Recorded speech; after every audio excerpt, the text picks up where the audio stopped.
E aí pessoal, tudo bom? Sou Ralf Gomes e hoje nós estamos aqui mais uma vez no canal Pare para Pensar. Hoje, sexta-feira, dia 12 de janeiro de 2024. E eu queria comentar aqui com vocês sobre uma série que eu estou assistindo, The Chosen, que significa Os Escolhidos, né? E é uma série que fala sobre Jesus e a escolha dos apóstolos. Vai ali, né, mostrando a vida tanto de Jesus como de cada apóstolo, de Maria de Magdala também, né, Maria Madalena, e como ele foi convertendo esses indivíduos, né? E é interessante, né, como o processo da desconstrução da crença, como o processo da desconstrução da idolatria faz com que a gente veja esses mitos, né? Esses avatares religiosos. A gente vê como homens comuns, né? A gente não tem mais essa ilusão de encarar pessoas como sendo seres possíveis de serem divinos, né? Então, quando eu olho para Jesus, né, nessas representações artísticas, filmes, séries, até mesmo nas representações da igreja, nas pinturas, nas estátuas, eu só vejo um homem. E homens não são divinos. E aqui, né, eu queria até, né, mostrar aqui essa ilustração aqui, né, muito interessante, que mostra Deus, Jesus e o Espírito Santo, a Santíssima Trindade, né? Sempre mostrados de forma antropomórfica, na forma de homens, porque os homens projetam a sua própria imagem na divindade. Agora, isso tem sentido? Isso faz sentido? Claro que não. Como eu falei, assistindo essa série Chosen, The Chosen, né? Eu não conseguia, cara, sinceramente, né? É uma série que pra mim parecia até série de comédia. Tem 8 episódios na primeira temporada. Eu não sei se tem outras temporadas, né? Mas eu gostei de assistir porque às vezes eu gosto de ver como a própria indústria cinematográfica, né? A indústria do entretenimento, eu gosto de ver como a indústria representa, né? Como a arte representa essas figuras pseudo-divinas. Aí você para pra pensar assim, né? Imagina Jesus cagando. Tu já imaginou isso, né? É um homem, né? Foi um homem. Imagina Jesus cagando. As pessoas na própria série, né? The Chosen, elas veem Jesus como uma divindade. Ficam extasiadas, idolatram. Só porque aparentemente ele fez alguns milagres. Claro, ali na série, né? A série é fiel, mais ou menos fiel ao que diz nos evangelhos. E aí Jesus meio que tira o demônio de Maria Madalena. Aí depois ele vai, Pedro tá lá tentando pescar, né? Querendo pagar uma dívida. E não consegue pegar peixe nenhum. Ele chega lá, manda que eles joguem, né? A rede, né? No determinado local, aí eles conseguem pegar muitos peixes, enche o barco de peixes, aí vendem, Pedro consegue pagar a dívida dele, aí Pedro começa a idolatrar Jesus por causa disso. Aí depois vai transformar água em vinho, numa festa, né, onde o vinho acabou, aí ele vai, faz o milagre de transformar água em vinho.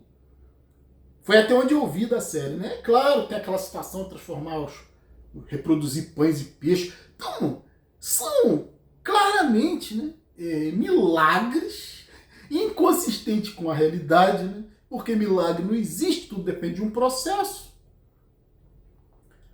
E a gente vê que é uma linguagem totalmente literária, né? É um texto construído, metafórico. Jesus constitui, inclusive, 12 apóstolos, né? Seguindo a ideia de 12 arcanos zodiacais, sendo o 13º o Sol. Jesus é um mito solar, né? É o Sol central que dá vida ao mundo, que traz a luz ao mundo, que né? Acaba com as trevas e que é circundado por 12.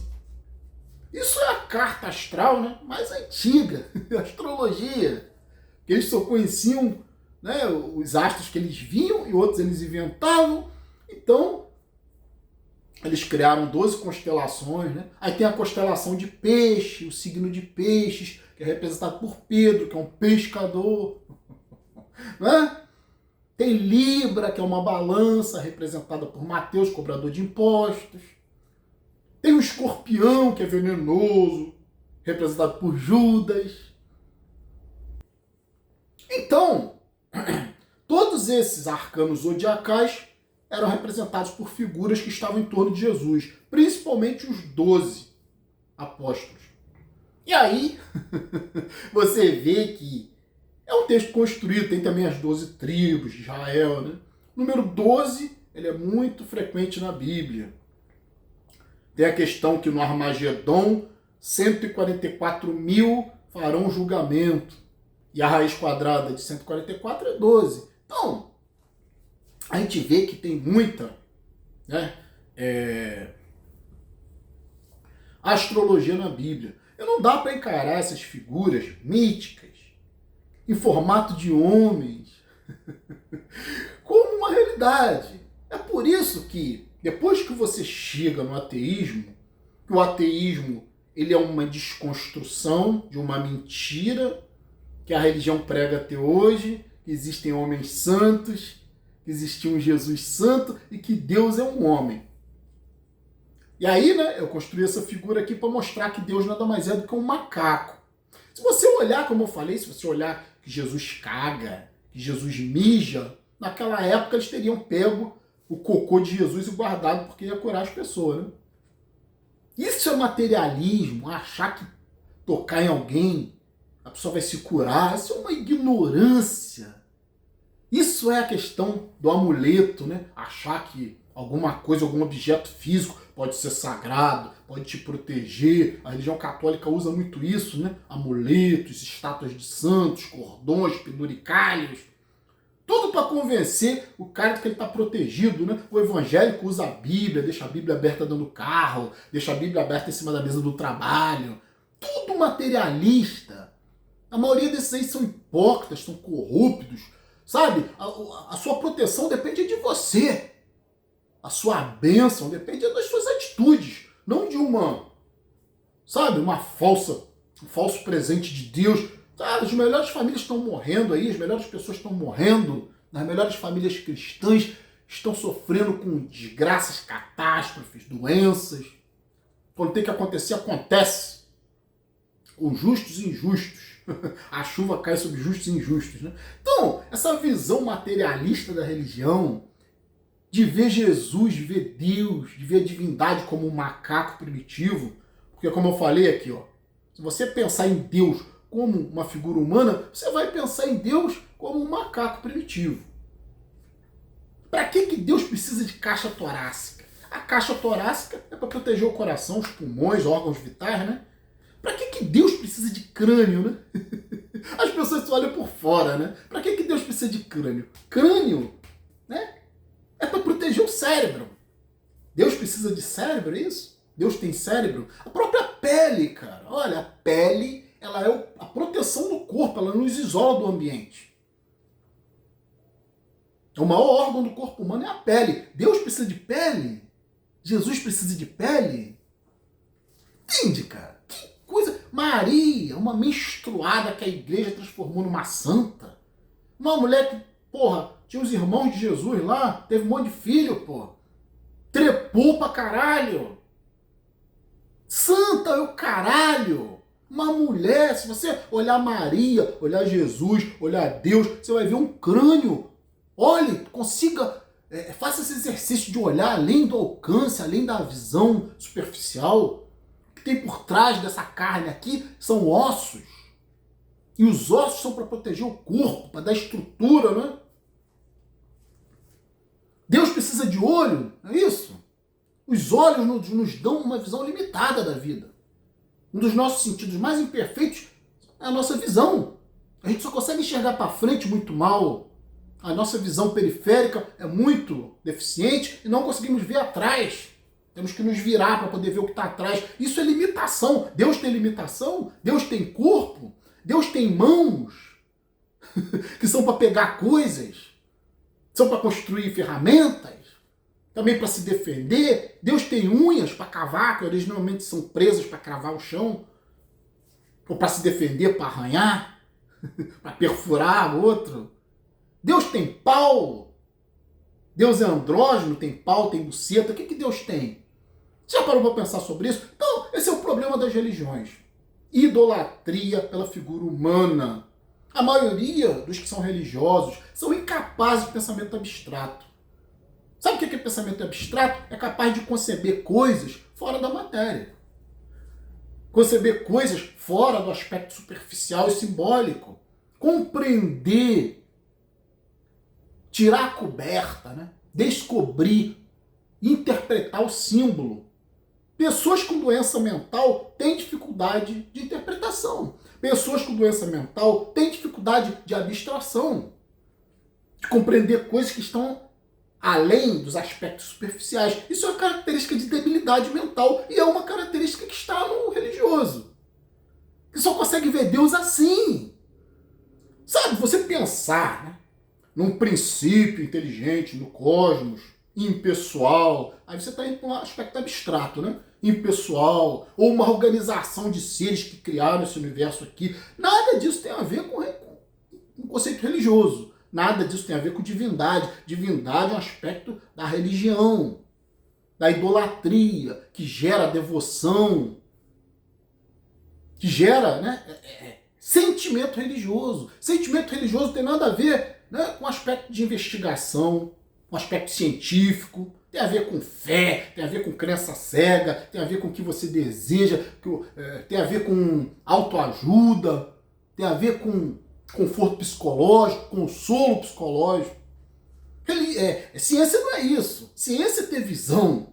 Ciência, que eu digo, capacidade investigativa, método científico. Porque essa ciência que está por aí é contaminada por religião também, né? É vendida. Mas o método científico foi a coisa mais incrível que apareceu, que mudou o nosso comportamento, mudou a nossa sociedade, nos tirou, em certo aspecto, da barbárie, porque a religião sempre controlou, e a religião sempre instituiu a escravidão, a tortura, o total desprezo pelos direitos humanos, porque nunca foi racional.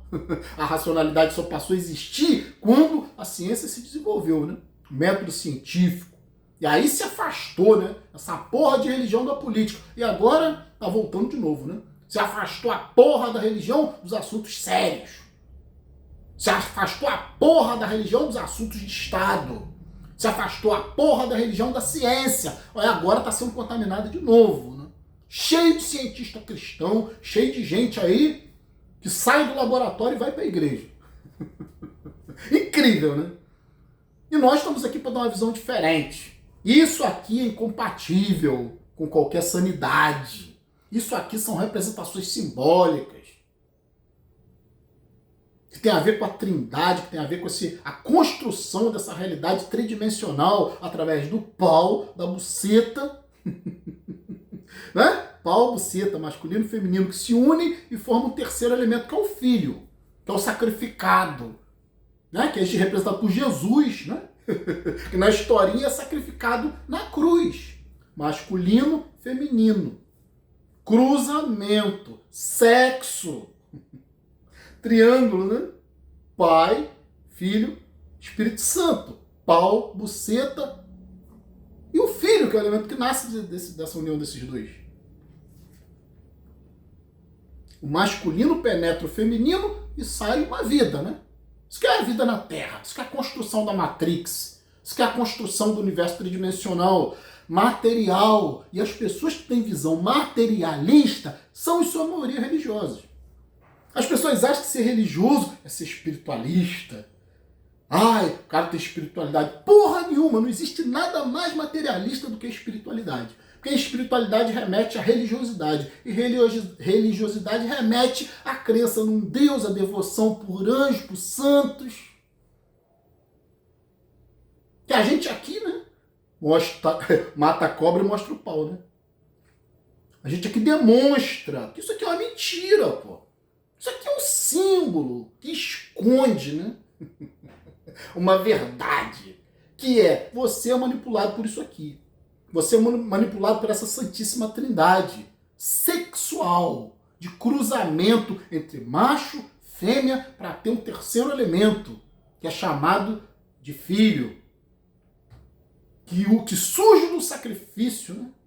Do sexo, do envolvimento sexual. E esse filho em si ele é sacrificado, porque ele nasce para trabalhar e morrer. Por isso que Jesus foi sacrificado na cruz, pregado na cruz. É o sol na cruz. Sol é vida, né? Sol lança os seus raios sobre a terra que é feminina e fecunda a terra. E aí surge a vida. Então o sol é o elemento masculino, com seus raios, né?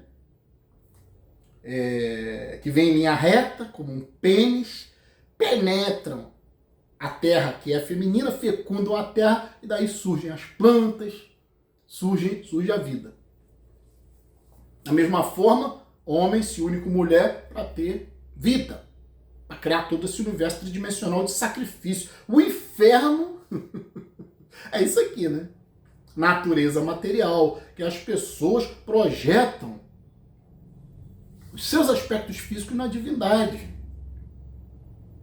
O que é absurdo. É por isso, né, que o ateísmo é uma constatação intelectual. Qualquer pessoa que tenha consciência, que desenvolva consciência, chega no ateísmo. O ateísmo é uma desconstrução de uma mentira. Ateísmo em si não existe.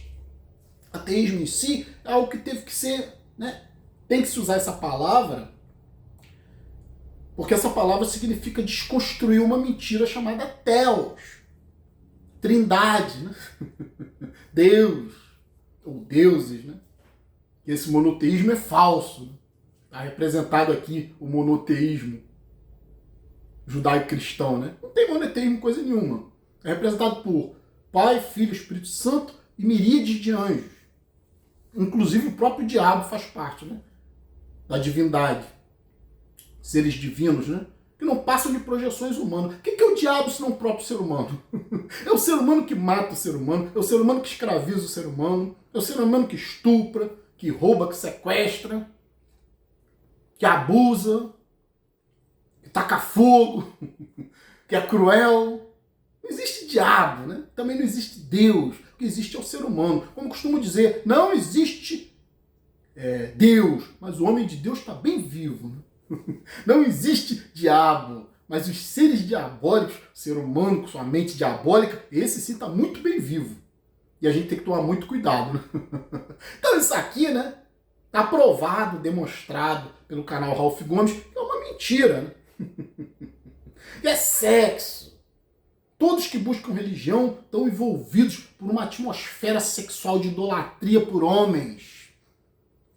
Os católicos idolatram Maria, idolatram santos, idolatram o corpo de Cristo. São muito materialistas, né? Chegam a comer hóstia. O corpo de Cristo é representado pela hóstia, que é fabricada, né?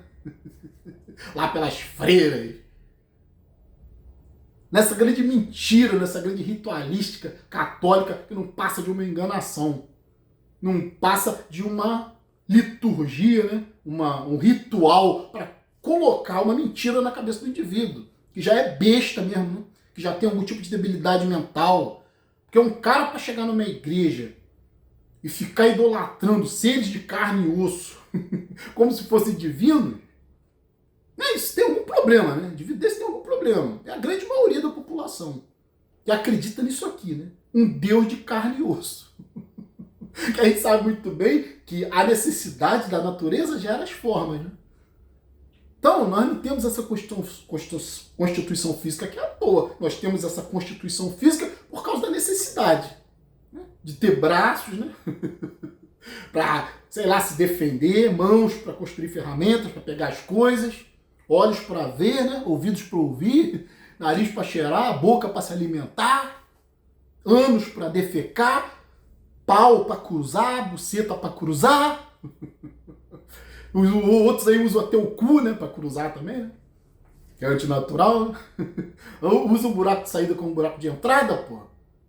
E aí, né? Se redunda nisso aqui. Homens acreditando em Deus em forma humana. Antropomorfismo, que é absurdo. Eu falei, você pode até pensar em termos de um princípio inteligente, como surgiu o universo, de forma científica. E se existe algum princípio inteligente no universo, ele vai poder ser conhecido através da ciência. Porque ciência estuda os processos naturais. Não existe nada de sobrenatural.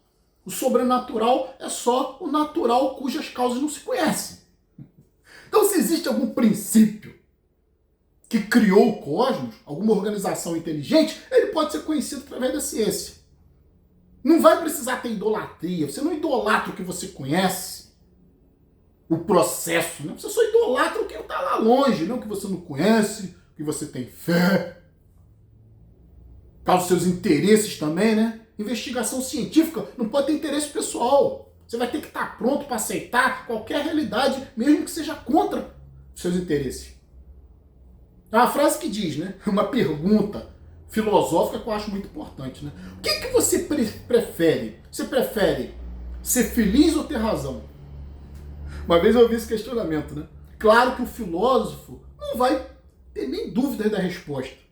O filósofo, que a filosofia é um aspecto que envolve a ciência também, que é a investigação, e você não pode prescindir do método científico para investigar a realidade, mesmo do ponto de vista filosófico. Então, o verdadeiro cientista, né, aquele que investiga a realidade, ele não quer ser feliz, ele não quer investigar uma realidade para que essa realidade venha de encontro aos desejos dele, como é a religião. Ele quer investigar a realidade para ter razão e não para ser feliz, para conhecer a verdade, independente de qual verdade seja. Já o religioso não, né? O religioso já vai com uma proposta pronta. Ele quer salvação, né? Ele quer vantagem. Ele não quer ter razão, ele quer ser feliz.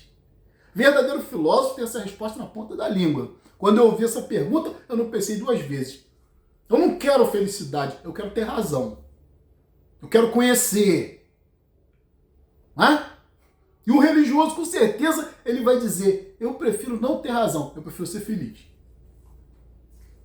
Prefere não conhecer, né? Deixar no mistério.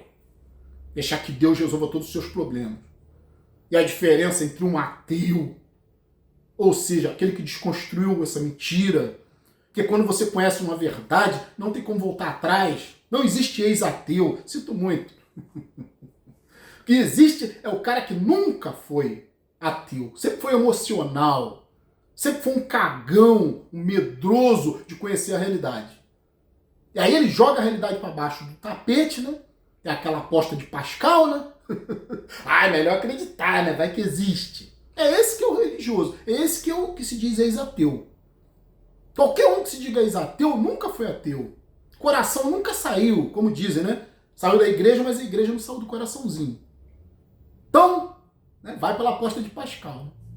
Vai que existe, né? Então, o ateu é como aquele que conheceu alguma coisa. Conhecer alguma coisa não é como desconhecer, cara. Quando você conhece uma verdade, se for uma verdade, não é como desconstruir. É como se aprendeu uma língua. Você não sabia falar português. Aí você aprende, né? Quando você era criança, você não sabia, neném. Você aprende. Não há mais como desaprender. Porque é uma verdade na sua vida. Está introjetado na sua mente. É uma forma de se comunicar. Como andar de bicicleta. Você não pode desaprender a andar de bicicleta. Você não vai desaprender o que você aprendeu. É uma verdade. É um processo, né? Se você seguir o processo, você anda de bicicleta naturalmente. É um conhecimento, né? Você não precisa pensar. É uma verdade. Subiu, anda, né? A gente não pensa para falar. Sai, flui. Se você não sabe inglês hoje, quando você aprendeu inglês, vai ser impossível você desaprender. Você diz assim, eu sou um ex-conhecedor do inglês. Eu sou um ex-conhecedor do português. Eu desaprendi a andar de bicicleta. Eu desaprendi uma verdade, um processo. Claro que não. Né? E o ateísmo é isso. É um aprendizado sobre a desconstrução de uma mentira.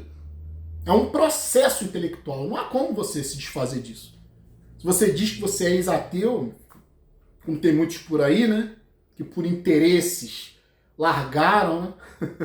Esse nicho para se associar aos cristãos, para defender religião, né? E tem um monte por aí, né? E queria falar, igual ser ex-viado, né? Mesma coisa, né? A gente sabe que sexualidade não se muda. Aí vem esses caras aí que entram pra religião, agora eu sou ex-gay. Tá bom. Tá bom que você é ex-gay, né? Chupou pau a vida inteira, deu cu a vida inteira, agora é ex-gay. Mesma coisa, né? Gente que combateu religião a vida inteira, gente que montou todo um processo de desconstrução de uma crença, de uma hora para outra diz, não, agora pode ser que exista. Entende? Então, estou aqui para falar sobre lucidez. Quem é lúcido conhece, entende o processo de formação do pensamento religioso, que tem a ver com dificuldade de abstração, dificuldade de conceber coisas fora da matéria, dificuldade de ter de desvendar, né? De interpretar os símbolos. Geralmente a pessoa que tem sentimento religioso não tem essa capacidade de interpretar símbolos. É como um doente mental. É muito materialista. Precisa ver para crer. Precisa de elementos físicos. A religião é muito física, tem muito teatro, tem muita música, tem o nome de Deus. É idolatria, né? Então, ficar por aqui. Um abraço a todos. Estamos juntos pela propagação do conhecimento. E se você não é inscrito no nosso canal, por favor, se inscreva. Ative o sininho das notificações. Se desejar, seja membro do nosso canal. Fui!